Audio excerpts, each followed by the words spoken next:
मेरी मम्मी ने पापा की दूसरी शादी करवा दी और मम्मी बहुत खुश थी। हालांकि अब्बू की दूसरी शादी की वजह भी कोई नहीं थी। और रात को मैं ये देखकर हैरान होती कि जिस रात अब्बा अम्मी के कमरे में सोते उस रात अम्मी बेहोश हो जाती, और जिस दिन अब्बू दूसरी बीवी के पास सोते उस दिन अम्मी की खुशी की इंतहा ना होती।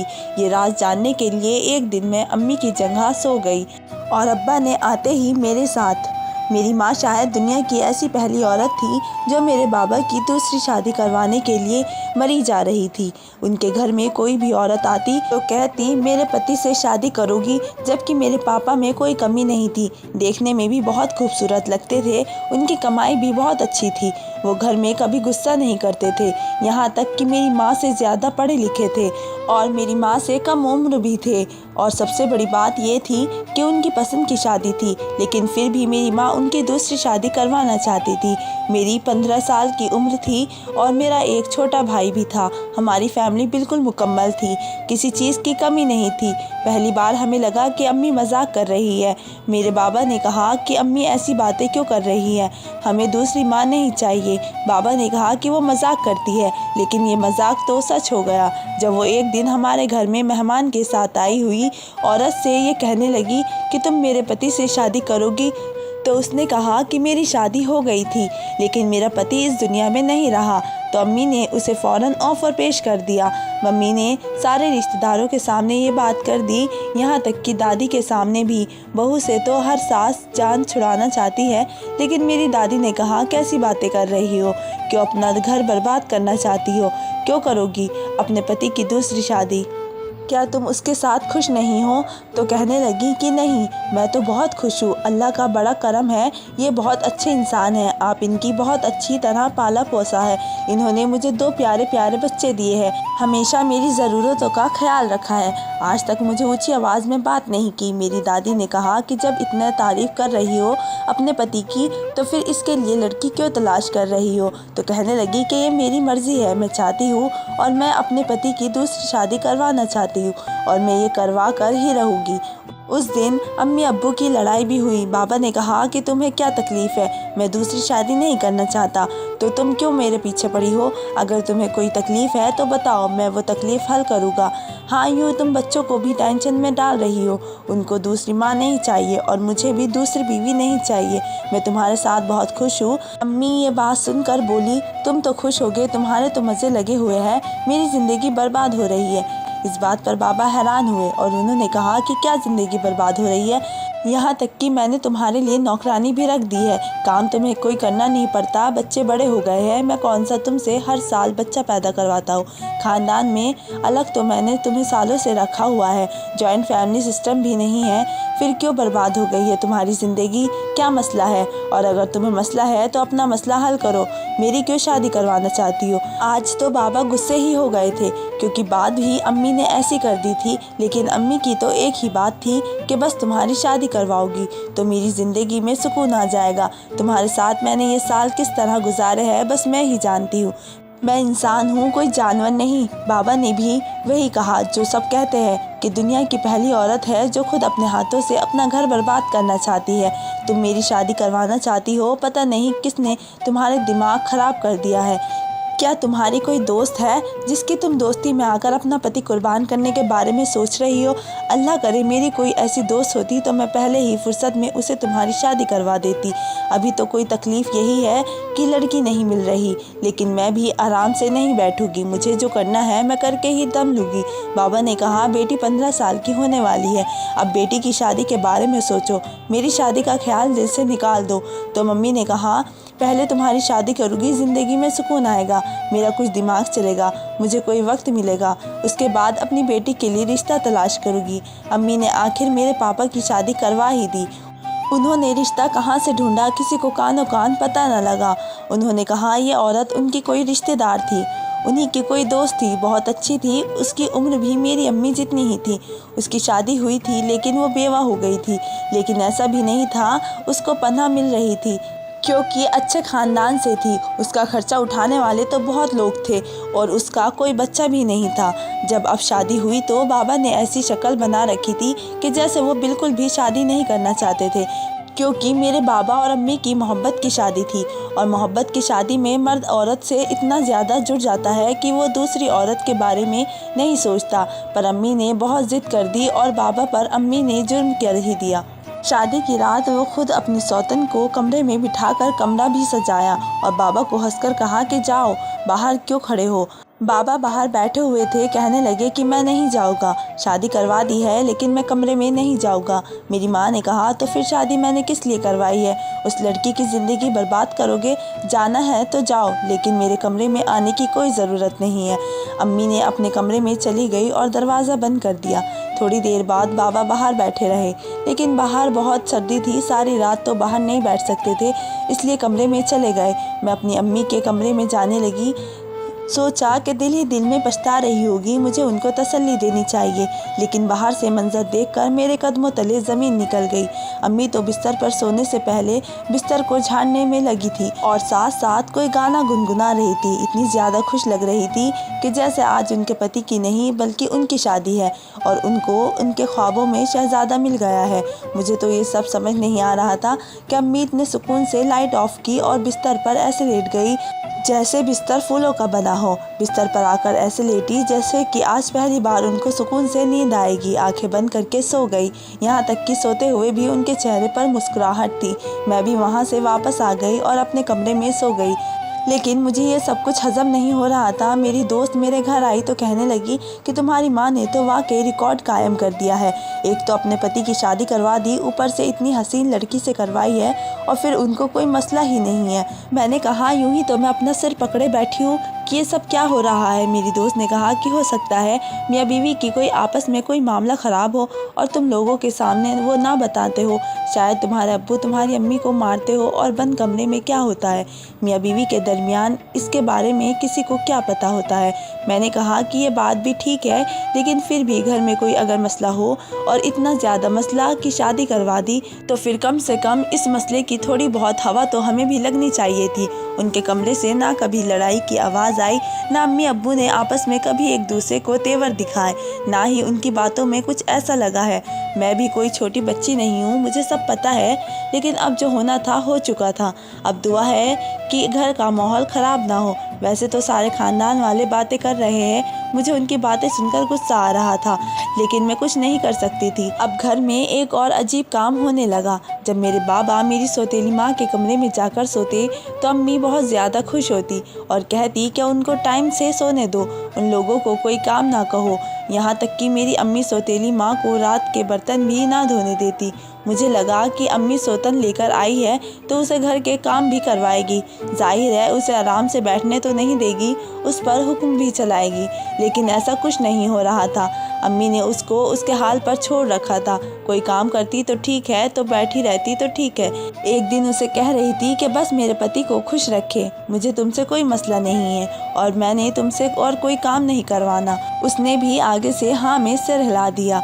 लेकिन एक दिन ऐसा हुआ कि रात को बाबा ने हम सबको बुलाया और फ़ौरन एम्बुलेंस को कॉल करो, डॉक्टर को बुलाओ, क्योंकि मेरी माँ बेहोश हो चुकी थी। माँ को हॉस्पिटल लेकर गए। डॉक्टर ने कहा कि इनको बहुत ज़्यादा कमज़ोरी हो गई है, इसलिए बेहोश हो गई है। लेकिन असल बात बाद में पता चली कि आज की रात अब्बू अम्मी के कमरे में थे और अम्मी बेहोश हो गई। लेकिन जब भी दूसरी बीवी के कमरे में होते तो अम्मी बहुत खुश होती, लेकिन अगर अम्मी के कमरे में आकर सोते तो या तो अम्मी बेहोश हो जाती या फिर उनकी तबीयत ख़राब हो जाती। मुझे लगा शायद मेरे बाबा की गलती है, वरना कोई सी औरत इस तरह के काम करती है। मैंने खुद को एक औरत की जगह पर रखकर सोचा कि अगर मेरा पति मुझसे प्यार भी करता है, खर्चा भी पूरा करता है, मुझे कोई बदतमीज़ी से बात ना करता, तो मैं ऐसी कौन सी बात होगी जिसकी वजह से मैं उसकी दूसरी शादी करवाऊँगी। दूसरी शादी किसी मर्द की क्यों करवाई जाती है? किसी मर्द की पहली शादी क्यों करवाई जाती है? क्योंकि उसे शादी का शौक़ चढ़ा होता है। वो कहता है मेरी ज़िंदगी में कोई हो। बाबा में ऐसी कोई गलत बात नहीं थी। ऐसा कौन सा मसला था जिसका इलाज अम्मी ने शादी को ही समझा? अम्मी अब्बू एक दूसरे के साथ रहते थे, खाने की बात होती थी तो घर की कोई चीज़ लाने की, यहाँ तक कि जैसे अम्मी अब्बू पहले सौदा लेने जाते थे तो वो भी साथ ही गई थी। शाम की चाय भी सारे साथ ही पीते थे। लेकिन जैसे ही बात कमरे में जाने की आती थी, अम्मी फ़ौरन ही हत्थे से उखड़ जाती और कहती तुम्हारी शादी किस लिए करवाई है, जाओ अपनी बीवी के कमरे में जाकर सो जाओ। वैसे मर्दों का कोई भी पता नहीं होता, हमेशा औरत ही मुजरिम होती है। मर्द हमेशा औरत से ताकत में भी ज़्यादा होते हैं और अकल के भी। हो सकता है मेरे बाबा ही कोई चक्कर चला रहे हो और मेरी माँ को मजबूरन ये सब करना पड़ा, लेकिन सबके सामने मेरी माँ बुरी बन गई। मेरी माँ को सब लोग बातें बहुत सुना रहे थे, उन पर हंस रहे थे। खानदान के मर्द कह रहे थे कि अल्लाह ऐसी बीवी हमें भी दे जो खुद अपने हाथों से हमारी दूसरी शादी करवाए। और औरतें कह रही थी कि इस औरत का तो दिमाग चल गया है, ये पागल हो गई है। कल को यही औरत जिसको लाई है उसको घर से निकाल कर बाहर फेंक देगी, फिर इसकी शक्ल देखने वाली होगी। एक दिन अपनी सौतेली माँ की बातें सुन ली जो अम्मी से कह रही थी। कहने लगी, आपके पति मेरा ख्याल नहीं करते, मेरी तरफ देखते भी नहीं। अगर हम साथ भी बैठे होते हैं तो आपकी बातें करते हैं। आप उनसे किस तरह मिली थी? आप लोग एक कॉलेज में पढ़ते थे। ये किस्सा मुझे 1000 दफ़ा सुना चुके हैं। आखिर मैंने उनसे शादी की है, वो मेरे पति है। मुझे इस तरह की बातें अच्छी नहीं लगती। ठीक है कि आप भी उनकी बीवी है जिस तरह से मैं उनकी बीवी हूँ, लेकिन जब मेरे पास बैठे हैं तो तारीफ़ आपकी करते हैं। ये बात बिल्कुल भी अच्छी नहीं है। अगर आपके पास बैठकर मेरी बातें करे तो जाहिर है आपको भी ये बात बुरी लगेगी। मुझे लगा कि मेरी अम्मी उसको 2-4 बातें सुनाएगी कि अभी तो आई है और आते ही तुम्हें तुम्हारे हक चाहिए। अगर ज़रा सी उसने कोई बात कर दी तो चुप करके सुन लो। आखिर मैं तो उसकी बीवी हूँ, लेकिन मेरी माँ तो उसका साथ दे रही थी। बात तो गलत है। मैं बात करूँगी उससे कि तुम फिक्र मत करो, बस अभी अभी शादी हुई है। तो वो शादी करना नहीं चाहते थे। उनसे पूछा कि शादी क्यों नहीं करना चाहते थे, तो अम्मी की जिस बात पर गुस्सा करना चाहिए था उस बात पर उन्हें गुस्सा ना किया, लेकिन इस बात पर गुस्सा हो गई। कहने लगी कि बस नहीं करना चाहते थे, अब तुम्हें क्या हर बात बताओ। वो पूछने लगी कि अपने पति की शादी क्यों करवाई आपने, क्या आपके पति में कोई मसला था? अम्मी इस बात पर गुस्सा हो गई। कहने लगी कि कोई मसला नहीं था, तुम्हारी आँख है, तुम देख लो क्या मसला है। कोई मसला नहीं है, अच्छा भला इंसान है। लेकिन उसने मम्मी को ये कहकर लाजवाब कर दिया कि अगर अच्छा इंसान है तो फिर आपने उसकी शादी क्यों करवाई। एक दिन अम्मी फिर बेहोश हो गई क्योंकि अब्बू उनके कमरे में गए थे। अम्मी को हॉस्पिटल ले गए और डॉक्टर ने कहा कि उनकी हालत बहुत बुरी है, इसलिए उनको हॉस्पिटल में रखना पड़ेगा। सुबह तक फ्री हो जाएगी और वापस भेज देंगे। रात में ही उनके पास गई और मैंने अम्मी से पूछा, क्या बात है, अब तो मुझे बता दे कि ये सब क्या हो रहा है। मैं छोटी बच्ची नहीं हूँ। जैसे ही बाबा आपके कमरे में आते हैं आपकी तबीयत ख़राब हो जाती है, लेकिन जब वे कमरे में नहीं होते तो आप बहुत ज़्यादा खुश होती है और पूरे सुकून से होकर सो जाती है। मुझे बताइए कि क्या बात है। मेरी माँ ने कहा कि हर बात बताने की नहीं होती। मैंने कहा कि अगर बाबा आपके साथ कुछ गलत कर रहे हैं तो आपको ये बात सारे ख़ानदान को बताकर उनकी क्लास लगवानी चाहिए। आपने एक औरत की शादी करवा दी। मेरी माँ ने कहा कि एक औरत की शादी करवा दी, लेकिन वो औरत तो कभी अपने कमरे में बेहोश होकर नहीं निकली। मेरी माँ ने इस बात से कुछ तो कहा, लेकिन मुझे उनकी बात समझ नहीं आई। उनका मतलब ये था कि उन्होंने किसी और पर जुल्म नहीं किया, बल्कि उन पर कोई जुल्म हो रहा था, क्योंकि तबीयत उनकी ख़राब नहीं होती थी तब होती थी जब बाबा उनके कमरे में जाते थे। उनके साथ कुछ गलत होता था। मैं सोचने लगी कि वाकई अम्मी के साथ ये सब हो रहा है, लेकिन दूसरी औरत बहुत खुश है, उनके साथ एक ऐसा कभी कुछ नहीं हुआ। लेकिन उसी रात एक और अजीब काम हो गया, और वो ये कि मेरी सौतेली माँ अपने कमरे से चीखें मारती हुई बाहर हॉल में आ गई। मैं भी जाग गई और मेरा भाई भी पूछने लगे कि क्या बात हुई है, तो कुछ बता नहीं रही थी। कहने लगी कि मुझे मेरे घर जाना है, मुझे घर भेज दो। और भाई ने कहा कि आपको इस टाइम घर कैसे भेज सकते हैं। कहने लगी मोटरसाइकिल निकालो और मुझे मेरे घर छोड़ आओ। अम्मी चुपचाप साइड पर खड़ी थी, वे कुछ नहीं बोल रही थी। उनसे कहा कि मुझे किसी से कोई बात नहीं करनी, बस मुझे मेरे घर छोड़ दो, बड़ी मेहरबानी होगी। उन्होंने मेरे भाई के पाँव पकड़ लिए कि मुझे घर छोड़कर आओ। भाई क्या करता, वो मोटरसाइकिल पर सौतेली माँ को घर ले गया। अब हम सब अपनी माँ की तरफ देख रहे थे जब तक भाई वापस नहीं आया। तब तक मैंने कोई बात नहीं की, लेकिन भाई वापस आ गया। मैं अपनी मम्मी के पास गई और कहा कि अब तो बताए कि क्या बात है, लेकिन अम्मी भी कुछ नहीं बोल रही थी। बाबा बाहर आए और कहने लगे कि क्या हो गया है, आधी रात को क्या अदालत लगाकर खड़े हो। वैसे बोल रहे थे जैसे कुछ हुआ ही नहीं, जबकि उनकी बीवी चीखें मारती हुई उनके कमरे से निकली। तो क्या उनकी नींद नहीं खुली थी? और वो ऐसा क्यों करेगी? अचानक से वे घर से चली गई थी। हम दोनों ने तो अपना सर ही पकड़ लिया था कि हमारे माँ बाप हमारे साथ क्या कर रहे हैं। अम्मी ने मेरे बाबा को कहा कि कुछ नहीं हुआ है, उसकी तबीयत खराब हो गई थी इसलिए उसको हॉस्पिटल ले गए। वहाँ पर उसके माँ बाप आए तो वहाँ से वापस अपने घर ले गए। कहते हैं कि 2-3 दिन में हमारे साथ रहेगी फिर भेज देंगे। मेरे बाबा ने कहा कि चलो अच्छी बात है, वैसे भी मैं उसके साथ रहना नहीं चाहता था। बड़ी अजीब सी औरत है, तुमने पता नहीं मेरी शादी किसके साथ करवा दी है। अच्छा मैं सोने जा रहा हूँ। बाबा कमरे में जाकर सो गए और हम लोगों को अम्मी ने अपने पास बिठा लिया और हमने कहा कि आज तो आपको हमें सारी बात बतानी पड़ेगी, नहीं तो हम यहीं बैठे रहेंगे। अम्मी की आंखों में आंसू आ गए और तब अम्मी ने हमें ऐसी बात बताई कि हमारे कदमों तले ज़मीन निकल गई। तुम्हारे बाबा को एक ऐसी बीमारी है कि जिसमें रात को सोने के बाद उनके अंदर किसी और की शख्सियत आ जाती है। वो एक बिल्कुल ऐसे इंसान बन जाते हैं। कभी कभी ऐसा होता था तो कभी कभी नहीं होता था। शादी के शुरू के दिनों में ऐसा नहीं होता था और पहली दफ़ा जब हुआ तब हमारी शादी को 7 महीने गुजर गए थे। फिर उसके बाद कभी 1 महीना कभी 2 महीने ऐसा होता रहा। तो वो पर्सनैलिटी एक अजीब तरह के इंसान की है। वो मुझ पर हाथ उठाता है और बिल्कुल भी मुझसे मोहब्बत नहीं करता, मुझे जान से मारने की कोशिश करता है। डॉक्टर से पूछा, डॉक्टर ने मुझे इस बीमारी का नाम भी बताया, लेकिन हमारे ख़ानदान में किसी ने भी इस बात को नहीं माना।